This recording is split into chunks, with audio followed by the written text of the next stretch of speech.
All right, so now I'm gonna react to Ariel Helwani reacting to the Sean Strickland reporter incident. Alex K. Lee became a huge thing, and you've probably seen the clips online. And it was pretty intense. And I've been working with Alex for quite some time, prior to ESPN, of course, and then since coming back to MMA fighting.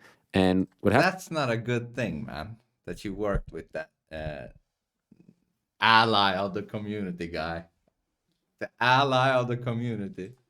To say that he is one of my favorite colleagues that I've ever had, no matter where I've ever worked. And so I felt, in that moment, trying to be a good teammate and a good person and a good friend, that I wanted to, just share some support for Alex, because I thought some of the things that were said about him were just a little bit too intense and a little bit mean and uncalled for. And so I did that. So I put the tweets out there. Mean. He tried to ruin what we call digital assassination. He tried to do a digital assassination on Sean instead of asking him about the fight. He was like, "No, I want to try to do a digital assassination on this guy. Let's see what happens." And you think it was mean, the backlash he got back? Dude. Which then, of course, upset a lot of people. And, there's a lot of people who love to be anonymous, and those are usually the most vocal of the bunch, and they're also probably the most vile of the bunch. And there's a common thread there between how anonymous they are and how vile they are, and that's okay. And that's something that you have to come to learn and expect when you're dealing with social media and the internet, and when you're in the public eye. But I felt that it was important to, and something that I wanted to do, not because I had some sort of ulterior motive, just back my guy, because I feel like that's the right thing to do. I even said, because there was some good discourse. No. Listen, loyalty is great. Loyalty is great, but it still has to be in the right. You know what I mean? You can't just back somebody up just because they're your friend. You know what I mean? Whether it's family or friend, if they are in the wrong, you should call it out, no matter who it is. But maybe you don't think he is in the wrong. See, I love this type of stuff, because the main retort was that time and place, right? That wasn't the right time. That wasn't the right place. The word that was used by some was that he was baited into saying something. And I enjoy those conversations. I love journalism. I love talking about this sort of thing. And so I felt like, all right, like if we can have a good discussion about this, I think it's actually a really fascinating discussion. And what I said to one guy was, I accept the time and place discussion, argument, if you will, or retort. And I said to him, in that moment, like at a UFC scrum with Sean Strickland up there, am I, Ariel Helwani, asking him that question? I don't think I'm asking him that question. That doesn't mean it was the wrong question to ask, because there's a bunch of stuff that people ask that I wouldn't ask. And guess what? There's a bunch of stuff that I asked that a lot of good journalists wouldn't ask. So I'm just saying, in that moment, if I'm getting 2 or 3 questions with Sean, I'm not getting him one-on-one in a setting where you can go back and forth. It's a public setting where you can only really ask like 2 or 1 follow-up maybe. I'm probably not asking that question, but I don't think it was an unfair question. And I also think the idea that he was baiting him is completely ludicrous, and I'll explain why. Number one, he's asking him a question about something that he said. So he just wanted to know, do you still feel this way? Baiting someone is you're trying to twist their yeah, but words. what does that have to do with the fighting? You know what I mean? You're trying to catch them. You're trying to trip them up. It was just a simple, like, you said this, do you still believe this way? That to me isn't baiting. That's just asking if, all right, you've changed as a person, you've evolved, you've talked to us about the evolution of your personality, your experiences, what you've been through. He talked to us about once, believing in neo-Nazism and all that. So I think that that's a very fair question. And then you can say, all right, well, we're here to promote a fight. We're 3 or 4 days before a fight.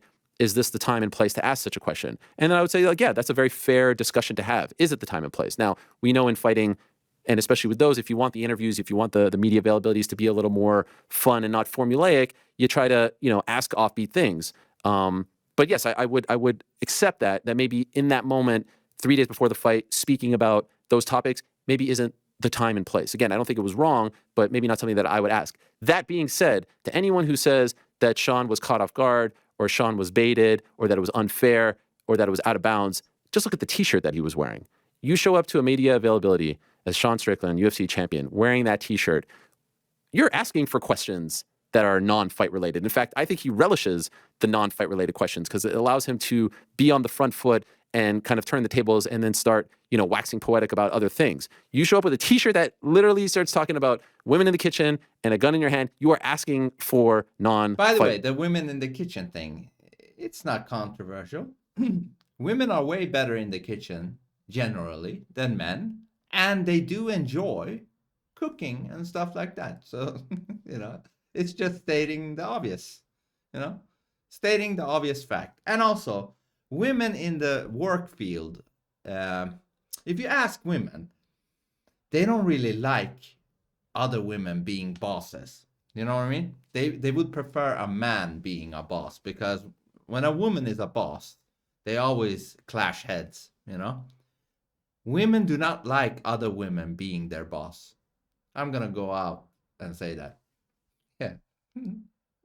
And maybe that's why they would rather be in the kitchen. Related questions, in my opinion. So I don't think there was any baiting going on. If you're showing up with a, tap out shirt, if you're showing up with a UFC Venom shirt and hey, I'm just here to talk about fights, and you start asking about that, then yeah. But we know that's not Sean Strickland. We know that that's not really what he wants to talk about. And he is showing up with a t-shirt that is inviting that sort of thing. It's what I don't understand why he got so mad was he still believes what he believes. Great. What was the issue? The fact that he was bringing up something that he said 2 years. The issue was that your friend, Alexander Lee, or whatever his name is, was trying to do a digital assassination. That was the issue. Digital assassination. That's not a small thing. Years ago, the fact that he was asking him a question about something that doesn't pertain to fighting when he's 3 or 4 days before the fight. Like, what exactly was the issue? What was the problem? All he could have said was, I don't know what the problem is, man. Digital assassination. It's not a big thing, man. Why can't he just try to digitally assassinate him? Yeah. Like, yeah, I still believe this, and I feel like everyone would have just went on their merry way. But it got like so intense afterwards that I feel like it was used as an opportunity to stick it to the woke media, stick it to everyone. And some people got really fired up over this. Some people F the woke media, man. People got really mad over it. And it's usually the people who are crying about, the media trying to cancel others, who are then trying to instill those same kinds of restrictions and beliefs on the media, right? Oh, let's stick it to the media. Let's cancel the media now. And I don't think Alex was trying to, I personally don't think that would be great. He was trying to cancel Sean or get him in trouble or anything like that. I think he really just wanted to know, okay, do you still believe this? And perhaps if so, why? And then we can move on. But this was kind of used as this weapon to show the rest of the world, like, look what they're trying to do to Sean Strickland in Canada, which a lot of people kind of fell for. And a lot of people kind of got, either worked up in a really big way, one way or the other. And what I would say to those people, and I would say this to the media, and I would say this to anyone who is looking to MMA fighters, to cage fighters, to the Sean Stricklands of the world, to anyone, to Conor McGregor, to anyone on the roster, if you are looking... By the way, I want to say this. I think Sean is going to be bigger than Conor McGregor. For the reason that, yeah, Conor McGregor was interesting and all that, but ultimately what he did was eventually for himself, basically. All he did was for himself. The difference between him and Sean is what Sean is doing. He is like doing things for the world, essentially, when he is saying the things he's saying. And that will get the whole world behind him. So I'm going to predict that if Sean continues this way, he's going to be way bigger than Conor McGregor. And not necessarily because of the fighting. To these people, to be some sort of moral compass, to be your shining light, your guiding light as to what is wrong and what is right and what is good and what is bad in society and life and politics, you're wasting your time. Why? Why? I would say this to my fellow media members. Why are you looking to Sean Strickland as some kind of moral compass? Why do you care what he thinks about any of it? Because he is speaking the truth. That's why. The truth matters. Okay? Anybody that speaks it, I've said this before, way back. The one who holds the truth, the torch of truth, will be, applauded and embraced. But the bigger your torch of truth is, the bigger the target you are. But anybody can hold the torch of truth. anybody, we're talking Joe Schmo in a basement. If Joe Schmo in a basement decided to hold the torch of truth, eventually that guy will get applauded and, get praised.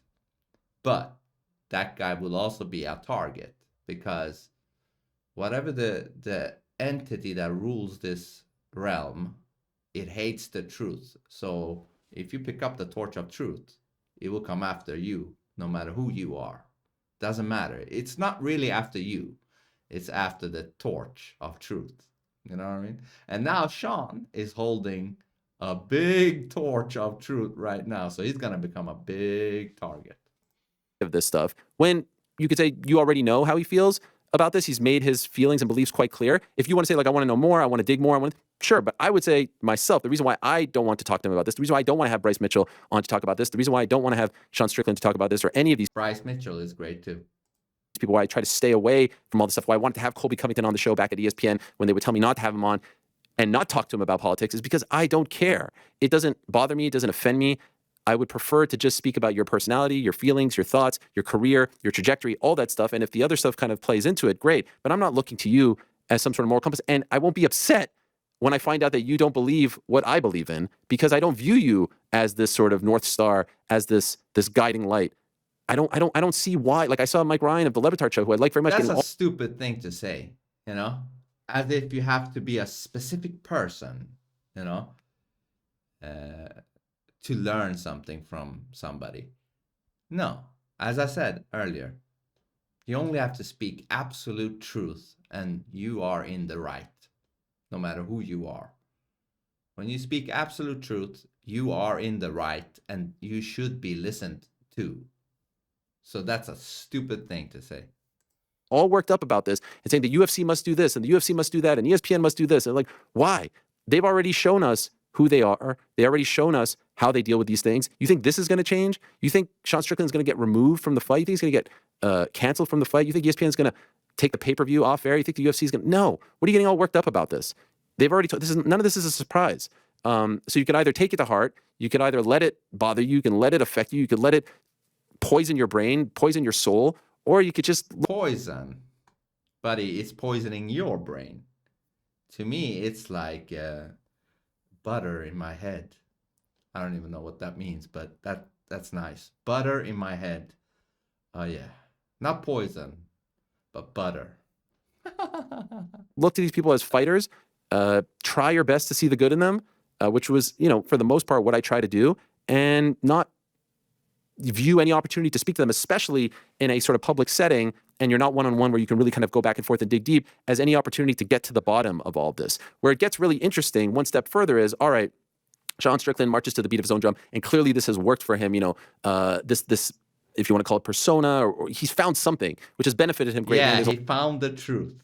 A lot of people who, back him and love him and support him and all that stuff and more. Where it gets interesting is when Dana White starts talking about it, because Dana White has found this amazing, he's found this amazing sort of role in the world of sports and in society right now as the lone, as people like to call him, commissioner or owner or head of sport, who doesn't listen to the media and doesn't cower to the critics and doesn't bow down to the woke culture out there. He has found this lane as the head of the uncancelable sport. This is where you come to say what's on your mind, to shoot from the hip, and there aren't going to be any sort of repercussions whatsoever. And he leans into this, and I would argue that he has really leaned into this since 2016. Since he showed up and campaigned on behalf of Donald Trump at the GOP convention in Cleveland right after the sale of the promotion. That's really where things started to change. And then the support, in the pandemic, and then, now the stuff that we're seeing where in the past we were told politics doesn't come into play. I call that Sniffles 19. The Sniffles 19. Politics has no place in this organization or sport. It's now very political for whatever reason. And so they have found that, this is the perfect lane for us. Like, we're going to be the place where you can say what you want. There's going to be no repercussions, and you're not going to have to apologize, and you're not going to have to face any music or any, That's criticism fantastic. or backlash or anything like that. And he says this at these media availabilities with, like, much, strength and bravado. Yes. And so allow me to just educate the newer fans out here that it wasn't always this way. There might be fans out there who are maybe a little bit confused or don't understand, or maybe even turned off, or feeling some sort of way about all this. But I want to let you know that it wasn't always this way. And so when he says that this is the place where we don't police, or when a great journalist like John Pollock uses the word leash and he latches onto that word, and that's his out right there. Pollock used the word leash. He probably should have said, latitude or leniency or leverage or anything like that. But he latched onto leash, and everyone was like, look at him go.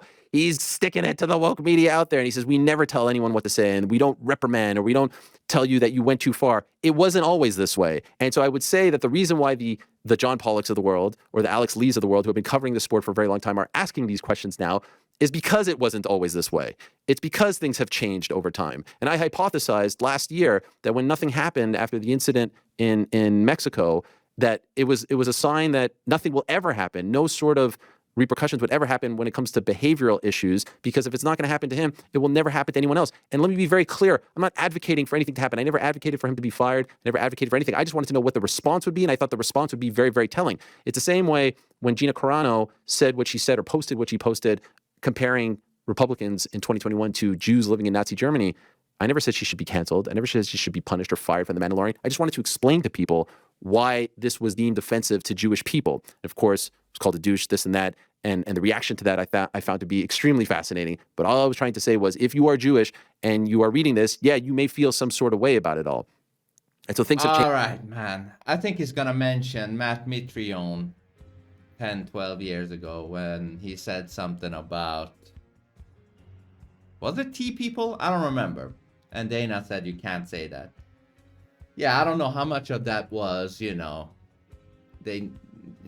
needed to shut that down in order to protect the company so that it could grow into the gazillion-dollar company that it is today. Or I don't know how much of that is somebody just changing. You're allowed to change, as you said yourself. Like, this reporter just wanted to see if Sean has changed. Yeah, maybe Dana changed. Maybe he was like, man, I was a sissy, No, I'm not gonna control anybody's opinions and whatever, freedom of speech and stuff like that. Or maybe it was that he was himself being attacked for having an opinion. I remember on the TO1 podcast, Dana said that he made a post on Twitter or something, and some sponsor wanted him to take it down because it was related to Donald Trump. And he was like, F you, mofo, and stuff like that. Who knows? That doesn't really matter. What matters is today.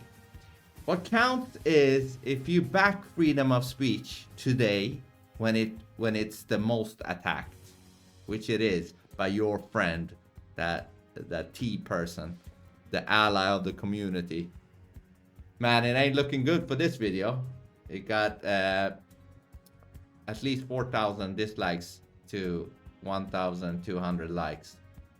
Those 1,200 likes are a bunch of soy boys.